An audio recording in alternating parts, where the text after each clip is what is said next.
Hi all, இன்றைக்கி வந்து மசாலா பூரி தான் டின்னருக்கு பண்ணேன்.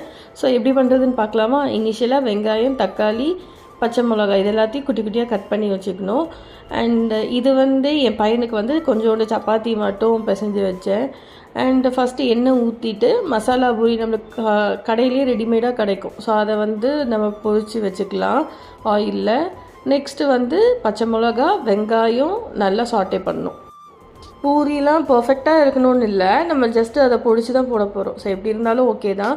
ஸோ நெக்ஸ்ட்டு வந்து வெங்காயம் நல்லா சாட்டே ஆன பிறகு நம்ம வந்து ஜிஞ்சர் கார்லிக் பேஸ்ட் போடுறோம். ஸோ வெங்காயம் நல்லா டாஸ் ஆன பிறகு நம்ம வந்து அதில் தக்காளி போட்டுட்டு அதுக்கப்புறம் மசாலாவுக்கு வந்து மஞ்சத்தூள், மிளகாத்தூள், மல்லித்தூள் காரத்துக்கு தக்கன போட்டுட்டு உப்பும் நம்ம ஆட் பண்ணிக்கணும். அப்புறம் வந்து நம்ம பாயில் பண்ணி வச்ச ஒயிட் கலர் பீஸ், ஸோ அதை வந்து நம்ம போடணும். தண்ணியோட பாயில் பண்ண தண்ணியோடையே ஊற்றிக்கலாம்.